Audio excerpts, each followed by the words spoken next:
Did you know there's a trading card game for the anime Bleach? Or that it also features the anime One Punch Man? Or that it features plenty of other anime series out there that you may or may not have seen over the years? You probably haven't, because the way I first learned about this game is by just randomly coming across it one day when I was looking through the trading card section at Walmart.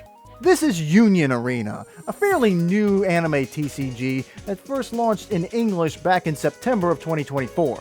They originally launched with sets based on Bleach, 1000 Year Blood War, and Hunter x Hunter, but before the end of the year they had already added Jujutsu Kaisen and Code Geass to the mix. And as the game rolled into 2025, they would expand even further, bringing in Demon Slayer and of course, One Punch Man. So how does the game work? Well, describing it makes it sound really complicated, but it's a fairly simple system.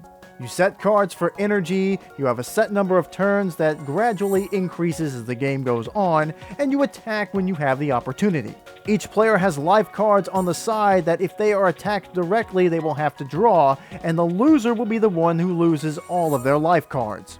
Now that I'm thinking about it though, this does seem like a very similar playstyle to the Pokemon TCG. Raids in Union Arena pretty much work the same way that Pokemon Evolutions do in that TCG, so I think it's a fair comparison. Now to be quite honest, I didn't take interest in Union Arena because I was impressed with its gameplay. No, I'm just a big fan of the shows that they're promoting. I mean, it's a trading card game where I can have Ichigo Kurosaki fight Saitama. What's not to love about that? But wait! What if you want to have Ichigo battle alongside Saitama? Well, in that case, I'm afraid I've got some bad news. Yeah, the official rules for Union Arena say that you're not allowed to mix the IPs when you build your deck. That's why they decided to release booster sets for each individual IP represented within the game. So, if you're like me and you like multiple shows in this game, you'll be out there buying up as many of those booster sets as you can possibly find. Gotta love capitalism! I do think this is a big missed opportunity though. The ability to be able to take different characters from different shows and put them in a deck together that works is very appealing. But from what I understand, the IP sets are built in such a way so that one doesn't overpower the other one as time goes on and more cards are introduced to the game. If that's true, then I guess it's okay. That'll mean that older cards won't become irrelevant as the newer sets start to drop. And maybe that way the game won't become too overly complicated or alienating, like the way Yu-Gi-Oh! Did.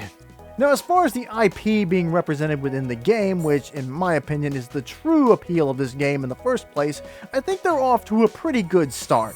Now, besides all the shows that I mentioned earlier that are already in the game, they've already got most of their releases for 2025 announced. Of those we already know about, I'm personally interested in picking up sets for Full Metal Alchemist, Attack on Titan, and then the true throwback, Yu Yu Hakusho. But as you look through all of the IP that they've licensed for this game, you'll notice that most of them belong to the shonen anime group.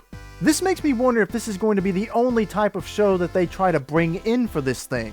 All of these shows have managed to reach some level of mainstream appeal and have probably even been on American television at some point.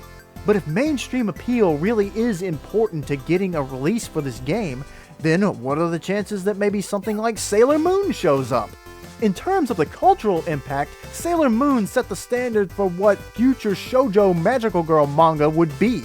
It pretty much did for shoujo manga what Dragon Ball did for shonen manga, which has me wondering, could we maybe even see a Dragon Ball set for this game? Well, I'm kinda doubtful there because Dragon Ball already has its own trading card game. Same with One Piece. There's probably gonna be some sort of restriction there where anything that's got its own game can't be represented here.